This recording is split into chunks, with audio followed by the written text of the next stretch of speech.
Gadis itu hanya menggantikan temannya. Tanpa disangka, dia ditarik masuk ke dalam kamar oleh CEO. Akibatnya, dia kehilangan hal paling berharga. Keesokan harinya, CEO bangun dengan rasa bersalah yang sangat. Dia memutuskan untuk bertanggung jawab terhadap gadis itu.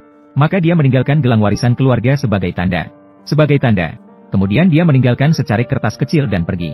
Namun sebelum gadis itu sempat melihat isinya, tiba-tiba suster dari rumah sakit menelepon untuk meminta bayaran rawat inap ibunya. Meminta gadis itu segera membayar biaya rawat inap ibunya. Gadis itu melihat gelang yang tiba-tiba muncul. Tanpa berpikir panjang, dia segera pergi ke rumah sakit. Namun sayangnya, dia tanpa sengaja meninggalkan alamat yang ditinggalkan CEO di kamar.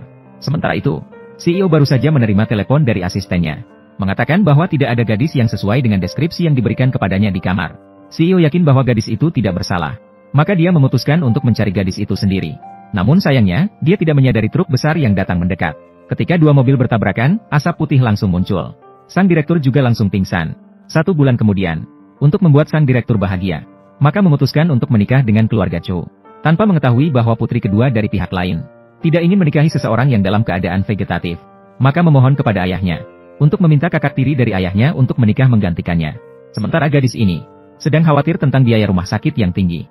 Bulan lalu, hanya dengan menjual gelang yang ditinggalkan oleh sang direktur baru cukup. Tetapi apa yang harus dilakukan selanjutnya? Saat dia merasa kebingungan, ayah tiba-tiba menghentikan langkah anak perempuannya. Tanpa malu-malu mengatakan bahwa dia telah menemukan pernikahan yang baik untuknya. Pihak lain adalah seorang direktur dengan kekayaan miliaran. Gadis itu tidak percaya sama sekali dengan kebaikan semacam itu. Bahkan jika ada, dia hanya memikirkan adiknya terlebih dahulu. Namun siapa yang menyangka ayahnya segera berubah sikap. Dengan jujur mengatakan kepada putrinya, kalau bukan karena CEO mengalami kecelakaan mobil dan menjadi vegetatif, bagaimana bisa hal baik seperti ini jatuh kepadanya? Kemudian mengancam putrinya dengan biaya perawatan medis ibunya agar menikah. Jika tidak menikah, langsung menyuruh orang untuk mencabut tabung oksigen ibunya. Tabung oksigen. Gadis itu benar-benar tidak percaya. Tidak mungkin ada ayah yang jahat seperti ini di dunia. Namun, demi kehidupan ibunya, dia hanya bisa kompromi dengan enggan. Begitulah, gadis itu datang ke keluarga MU dengan status calon pengantin. Untungnya kakek itu adalah orang yang terbuka pikirannya. Dia menjelaskan situasi cucunya secara rinci. Kemudian baru bertanya apakah gadis itu masih bisa pergi sekarang. Jika memilih untuk tinggal, tidak ada ruang untuk penyesalan. Dan gadis itu, demi keselamatan ibunya. Tanpa ragu-ragu, dia setuju. Siapa yang tahu, begitu kakek pergi, pelayan segera membawa air untuk mencuci kaki CEO. Dan mengatakan bahwa dia akan merawat CEO ke depan.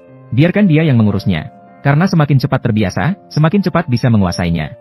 Namun pada saat ini, gadis itu tidak tahu. Suami koma di depannya adalah pria dari malam itu. Melihat tubuh yang berdiri di depannya dengan pintu 2 lipatan. Gadis itu merasa sedikit menyesal. Karena baru saja kakeknya baru saja menyebutkan untuk melanjutkan keturunan keluarga. Bagaimana bisa seperti ini berhasil? Bagaimana kamu bisa memperlakukan seorang pria koma seperti itu? Saya akan membantu Anda menghapus tempat lain sekarang. Siapa yang menyangka bahwa pada senja itu, CEO tiba-tiba merangkulnya. Seketika membuat istrinya ketakutan dan berteriak minta tolong. Pada saat itu, kakek juga datang keluar setelah mendengar suara. Gadis itu langsung mengatakan bahwa seseorang telah masuk ke kamarnya. Dan bahkan memeluknya. Siapa yang tahu, detik berikutnya, sang CEO yang koma tiba-tiba terbangun. Kakek. Tidak ada makna yang jelas dalam kalimat ini. Mutinyan sudah bangun. Tidak ada makna yang jelas dalam kalimat ini. Kamu sudah bangun. Kakek minta maaf. Selama waktu ini, membuat Anda khawatir. Kakek melihat efek kehamilan menantu dengan sangat puas. Tiba-tiba tertawa sampai tidak bisa menutup mulut. Namun ketika CEO melihat wanita di sampingnya, ia tidak mengenalinya. Malah terlihat bingung. Siapa dia? Ceritanya panjang. Maka kakek membawa cucunya ke ruang kerja. Dan memberitahunya kebenaran. An-An adalah menantu yang khusus kubuat untukmu. Ketika dia masuk, kamu langsung bangun. Dia benar-benar membawa keberuntungan. Namun CEO tidak setuju dengan pernikahan ini. Karena pada dasarnya dia tidak mengenalnya. Selain itu, dia sudah menemukan gadis yang disukainya. Dia bahkan ingin bercerai dengannya. Namun kakek dengan serius berkata, jika kamu melakukannya, akan membuat orang lain mengecammu sebagai orang yang lupa budi. Agar kakek tidak khawatir, CEO juga hanya bisa menunda perceraian. Namun kemudian menemukan gadis yang disukainya. Tidak bisa lagi menghalangi. Kakek ingin menenangkan cucunya. Akhirnya setuju saja. Berpikir bahwa setelah beberapa waktu bersama, cucu pasti akan menyukai istri ini. Sementara gadis ini, sadar bahwa CEO jelas-jelas tidak menyukainya. Kalau bercerai, bagaimana dengan biaya pengobatan ibunya? Maka memutuskan untuk bertindak proaktif. Saat itu, CEO tiba-tiba masuk. Gadis itu menyatakan setuju untuk bercerai. Tapi sebelum bercerai, bisakah memberikan kompensasi untuk dirinya? Karena ini pertama kalinya dia menikah. Namun kata-kata ini membuat CEO semakin yakin bahwa dia benar-benar wanita materialistis. Gadis itu tidak banyak menjelaskan. Hanya berharap dia segera memberikan uang itu. Agar bisa menghilang. Meminta uang. Harus memberikan sesuatu sebagai imbalan. Apa yang ingin kamu lakukan? Tentu saja membuatmu melakukan segalanya. Tugas seorang istri. Biarkan aku pergi. Bawaannya kenapa begitu akrab? Tolong selamatkan orang. Aku tidak butuh uang lagi. Lepaskan aku pergi. Bagaimana aku bisa terkait dengan gadis itu yang materialistis? Berhubungan dengan gadis itu. Kau pikir aku akan bersentuhan dengan wanita semacam itu? Karena kau merasa tidak suka padaku begitu.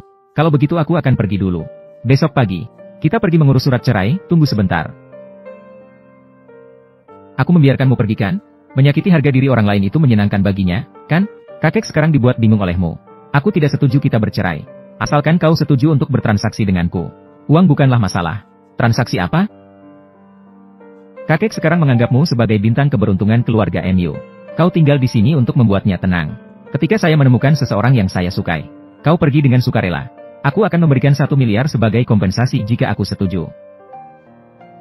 Kau setuju begitu cepat. Memang layak sebagai wanita materialistis.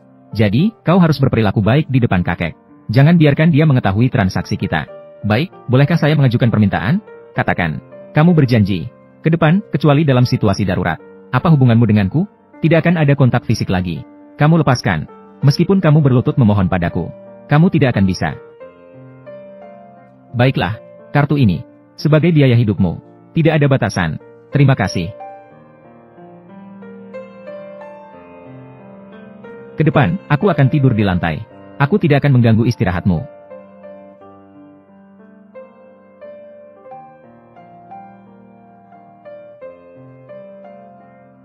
Terima kasih. Apakah kamu seperti ini? Maaf, aku punya kebersihan.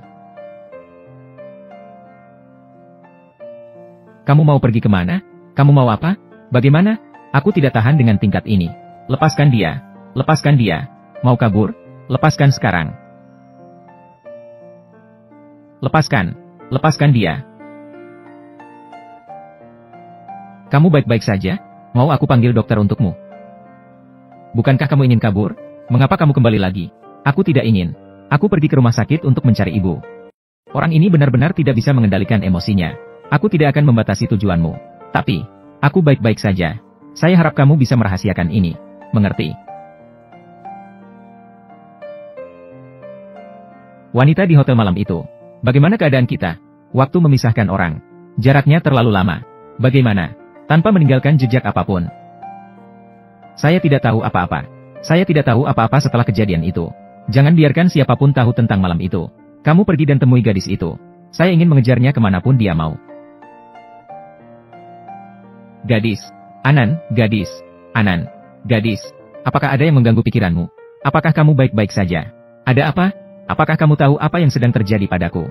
Siapa yang tahu? Siapa yang tahu tentang ini? Aku harus pergi sekarang. Aku harus pergi. Lampu menyala. Zhao, hati-hati. Zhao.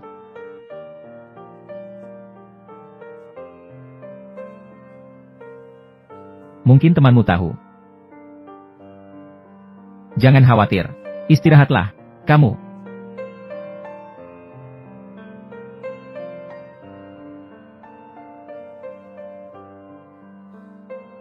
Sudah lama tidak bertemu.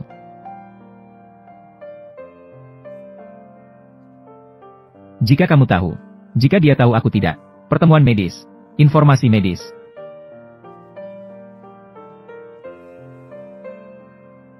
Bagaimana? Apa tangan pasti punya tekad? Apa yang bisa dimenangkan? Zhao pergi ke dalam. Orang dewasa melemparkan ke dalam. Gadis Zhao. Temui gadis itu. Pinggan yang luar biasa. Aku ingin pulang. Aku harus pergi sekarang. Aku harus pergi. Bukan hanya tentang bola. Aku ingin kamu. Wajah anak itu. Anak kecil di dalam kamar mandi berwarna putih. Saya tidak punya. Kamu adalah orang dewasa yang tidak bertanggung jawab. Saat ini, jangan biarkan anak ini terus-terusan tinggal di sini. Jangan biarkan dia tinggal di sini. Anda mendengarkan saya. Bodoh. Kamu adalah kesalahan saya. Kamu akan menyesal. Kamu akan menyesal. Karena kamu tidak bertanggung jawab. Berkilah. Karena kamu tidak punya malu. Jadi kesepakatan kita, saya sudah memutuskan. Saya akan pergi mencarinya sekarang. Jenis yang berbeda. Orang dengan kehidupan pribadi yang kacau. Wanita yang hidupnya kacau. Tidak pantas sedikit. Kamu membuat saya malu. Kamu membuat saya marah. Aku akan memberimu es. Anak ini merepotkan. Kamu lakukan saja. Tunjukkan. Cari tempat lain. Saya tidak bisa begitu. Pergi jauh-jauh. Saya akan menghancurkan anak ini. Aku akan membunuhnya besok. Agar dia tidak merepotkanmu. Jangan khawatir. Harimau tidak akan memakan anaknya. Kamu ingin tinggal di rumah ini. Ingin menggugurkan anakmu. Hatimu sungguh kejam. Jadi, bolehkah saya tinggal di rumah MU? Apakah kamu tahu? Kamu membuatku merasa jijik. Sayang, maafkan ibu. Ibu tidak bisa melihat nenek meninggal begitu saja. Maaf, maaf.